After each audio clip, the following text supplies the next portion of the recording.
जय हिंद aspirants, I Ruby Thakur welcome you to SSB crack exam channel. सुबह हाल ही में कोची में हो रही है 46th Antarctic treaty consultative meeting. तो चलिए जानेंगे आज के पूरे वीडियो लेक्चर में कि ये एटीसीएम है क्या, और ये जो एंटार्क्टिक ट्रीटी तक का जो सफर है साइन किया था अंटार्कटिका वाले रीजन ने, उसकी स्टार्टिंग कैसे हुई थी। तो आज हम पूरी कहानी जानेंगे इसके बारे में। सो that is all with this. चलिए सो अभी जो मैं बात कर रही हूँ, कोची के अंदर चल रहा है 46th edition of Antarctic treaty consultative meeting. इसको हम दूसरा नाम अंटार्कटिक पार्लियामेंट के नाम से भी जानते हैं एंड केरला में ही है। 20 मई से स्टार्ट हो चुकी है एंड 30 मई तक ये जाएगी। सो अराउंड 56 मेंबर कंट्रीज जो एंटार्क्टिक ट्रीटी के अंदर, वो सारे के सारे इसको अटेंड कर रहे हैं। एंड ओरिजिनली अगर बात करो इस ट्रीटी की, जो कि 1959 में साइन हुई थी, ये सिर्फ 12 लोगों ने उस टाइम पे साइन की थी, बट आज के टाइम पे yes we have the 56 member countries, correct. अब बात करेंगे कि मेन अगर उद्देश्य आप जानना चाहेंगे कि इस ट्रीटी का क्या रहेगा, तो that will be the rise of the tourism particularly. और दूसरा जो सबसे इंपॉर्टेंट रहेगा इसके अंदर, दैट इज जो जिस पर्टिकुलर चीज के लिए एंटार्क्टिक ट्रीटी को भी साइन किया गया था, and that was peaceful coexistence and scientific cooperation. कि अगर कोई भी रिसर्च करना है, कोई भी कुछ आपको उस एरिया में करना है, इट शुड बी पीसफुल, ठीक है, और सस्टेनेबल होना चाहिए। तो इन्हीं सब चीजों के ऊपर पर्टिकुलर इस पूरी मीटिंग को जो ऑर्गेनाइज किया गया। अब ये जो अंटार्कटिक वाला रीजन है, ये इसके ऊपर एक टाइटल अगर आप पढ़ेंगे, जो टसल ओवर ए टेरिटरी, जो आज भी है। बिकॉज इस पर्टिकुलर एरिया में हमारे पास बहुत से ऐसे रिसोर्सेज हैं, लेकिन उसके ऊपर हक किसका ही हम आज भी नहीं जानते। डन। सो एंटार्क्टिक ट्रीटी ने ही इन सबको डिफाइन किया था। एंड द पॉइंट इज, जब एंटार्क्टिक ट्रीटी आई थी, क्या पहले दिन में इसको साइन कर दिया गया था? नहीं। मेनलैंड अंटार्कटिका जो है वो सबसे पहले किसी के नजर में आया था। So that was by the British, American और रशियन शिप्स। इनकी ही इनको जो शिप्स गई थी, उन्होंने इस एरिया को एक्सप्लोर किया था। एंड उसके बाद जो सबसे बड़ा हसल चला था कि साउथ पोल में सबसे पहले पहुंचेगा कौन। और इस पूरी कहानी को बताने के लिए एक आर्टिकल जिसका नाम है Antarctic treaty system, history, substance, speculation, जो कि पब्लिश हुआ था इंटरनेशनल जर्नल के द्वारा, और राइटर थे के एम शस्ट्रिक्स। 1984 का ये आर्टिकल, और इस ट्रीटी तक के सफर के बारे में बहुत सारी चीजें बताता है। एंड शायद काफी एक आप कह सकते हो कि सबसे ऑथेंटिक सोर्स भी इस आर्टिकल को माना जाता है। अब जैसे कि मैंने आपको बताया कि सबसे बड़ा जो टसल था वो था कि साउथ पोल तक पहुंचेगा कौन। तो ये कंपटीशन होता है दो लोगों के बीच में, that is the captain Robert Scott, जो कि यूनाइटेड किंगडम से बिलोंग करते थे, और रोआल्ड एमंडसन, जो कि नॉर्वे से बिलोंग करते थे। अब जीते कौन यहाँ पे? नॉर्वे वाले जीते, एमंडसन वन ये बने और पहले पर्सन बनते हैं जो कि साउथ पोल पे पहुंचते हैं। और वर्ष था 1911 और डेट थी दिसंबर 15। देन अब उसी के बाद 1950 तक के जब हम पहुंचे, तो 7 कंट्रीज, कौन कौन सी 7 कंट्रीज?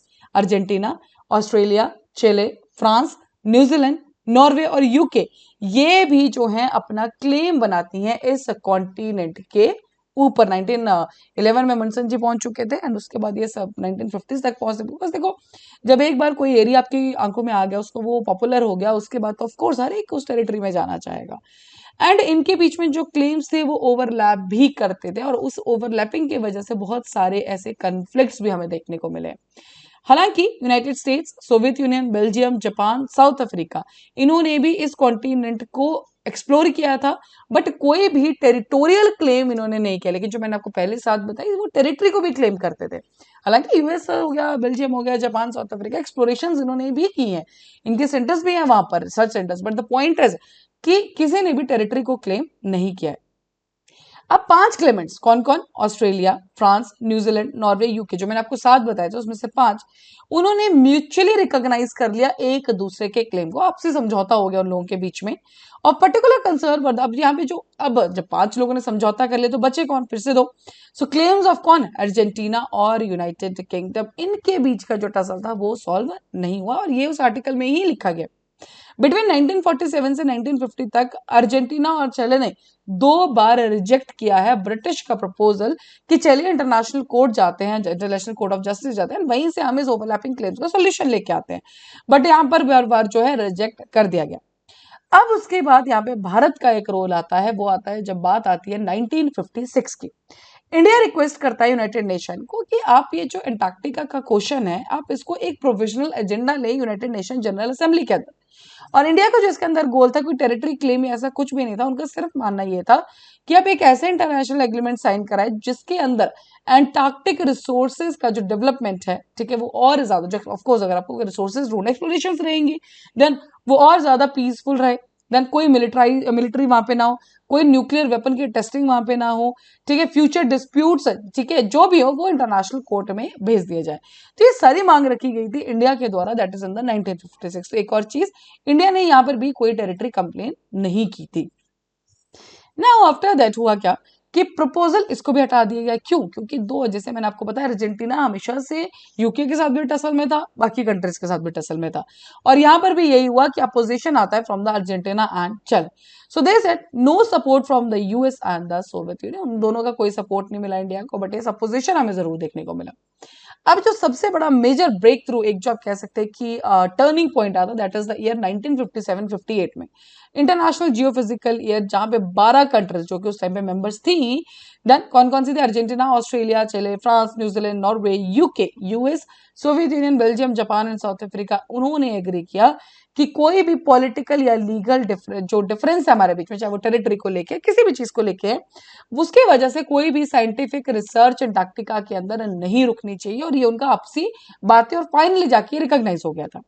उन्होंने और भी कंसेंट किया कि उन्होंने कंट्रीज को बोला, जो बाकी मेंबर्स नहीं थी उन कंट्रीज को भी बोला कि ये आप लोग भी यहाँ पर आके काम कर सकते हैं, डन टुडे। और दूसरा बात जो बोला है कि साइंटिफिक स्टेशंस को आप एस्टैब्लिश कर सकते हैं, लेकिन टेरिटरी आप क्लेम नहीं करेंगे। आप ये नहीं बोल सकते कि हमने सेंटर, जो ये सेंटर है उसको स्टार्ट कर लिया है, अब ये टेरिटरी भी हमारी होगी, नहीं, ऐसा नहीं होगा। And you won't believe this, ये जो पर्टिकुलर पूरा का पूरा जो एग्रीमेंट आया, ये जो आया मोमेंटम, इसने काफी बड़ी जीत थी। उसके बाद कंट्री, सारी कंट्रीज जितनी मेंबर्स थे, उनको इनवाइट किया गया वॉशिंगटन डीसी में, ठीक है, इसी ट्रीटी को नेगोशिएट करने के लिए। कॉन्फ्रेंस ऑफ एंटार्क्टिका चली अक्टूबर 15 से लेकर दिसंबर 1 1959, एंड ये ही वो तारीख है, दिसंबर 1 1959, जब फाइनली आके एंटार्क्टिक ट्रीटी को साइन कर लिया गया था। अब एग्रीमेंट जब आता है उस पर्टिकुलर टाइम पे, तो यूएस, सोवियत यूनियन, उस टाइम पे कोल्ड वॉर का सिचुएशन भी चल रहा था, लेकिन जो एक इशू था एंटार्क्टिका वाला, वो जरूर रिजॉल्व हो गया, करेक्ट। अब ये था सारा, एंड ये इंपॉर्टेंट। इसी तरह से जो हमारा एक रीजन आप कह सकते हैं अनएक्सप्लोर्ड रीजन था, वो फाइनली एक पिक्चर में आ गया, और एंटार्क्टिका ट्रीटी यहाँ पर साइन हो जाती है, डन। ना अब आते हैं जो अभी चल रहा है हमारा एजेंडा एटीसीएम 46 का। तो पहले तो मैं आपको बता दूं, जो एटीसीएम है ये एक प्राइमरी फोरम है, जैसे आप जानते हैं कोई भी ऐसे ट्रीटी साइन होती है तो उसके डिस्कशंस, मीटिंग्स के लिए हमें कुछ रखना रहता है, so that is only this, done. और डिस्कस करेगा, कोऑर्डिनेट करेगा एक्टिविटीज में related to the Antarctic treaty system. Establish हुआ था अंडर एंटार्क्टिक ट्रीटी के अंदर, एंटार्क्टिक ट्रीटी साइन हुई थी 1959 में, और ये फोर्स में आया था 1961 के अंदर, ठीक है। एनुअल मीटिंग रहती है parties to the Antarctic treaty known as the consultative parties, जैसे आप जानते हैं कॉन्फ्रेंस ऑफ पार्टीज आपने पढ़ा होगा। सिमिलरली एनुअल जो ये मीटिंग रहती है एटीसीएम पार्टीज को हम बोलते हैं कंसल्टेटिव पार्टीज। सो लीगली बाइंडिंग एग्रीमेंट्स रहते हैं इनके, so this is very important for you all exam purpose से, कि इसका जो भी एग्रीमेंट होगा वो लीगली बाइंड हो गया नहीं, so it is the legally binding agreement known as the Antarctic treaty measures, as well as the non binding recommendations भी रहती हैं वेरियस मैटर्स के अंदर। तो दोनों चीजें, जो एग्रीमेंट साइन होंगे दिल बी द लीगली बाइंडिंग, लेकिन कुछ रिकमेंडेशंस भी दी जाती हैं, और जो भी डिसीजंस लिए जाते हैं एटीसीएम के अंदर, वो ऑफ कोर्स जो कंसल्टेटिव पार्टीज है, जो सारे मेंबर्स है, उनके वोट से, बोली समझौते से ही लिए जाते हैं। एंड एटीसीएम जो है उसने एक कमेटी भी एस्टैब्लिश किया है, जो है environmental protection as a subsidiary body, done, जो कि पर्टिकुलरली देखेगी एनवायरमेंटल मैटर्स को in the case of the Antarctica. अब बात करते हैं, इंडिया ने लास्ट होस्ट किया था 2007 में, अब फाइनली तो कोची, तो 2024 में भी अब होस्ट कर रहा है, कोची में ये चल रही है। एंड इसके अंदर जो इंडिया बात करने वाला है, that is for the construction of the मैत्री 2, डन, एंड और एनी न्यू कंस्ट्रक्शन और initiative in Antarctica requires that is approval. तो अब this is also the thing कि कोई भी ऐसा जो अगर मान लिया आप कुछ ऐसा प्रोजेक्ट स्टार्ट करते हो तो उसके लिए आपका अप्रूवल चाहिए रहेगा, that is from the ATCM, correct. So yes, I hope now you all are clear with everything कि क्या एजेंडा, एंड यहाँ तक पहुंचने के लिए जो आज हम मीटिंग्स देख रहे हैं, क्या स्टार्ट कैसे हुआ था। So that was all for this particular lecture. अभी आपके स्क्रीन पे हैं एसएसबी इंटरव्यू के courses, yes you can join that.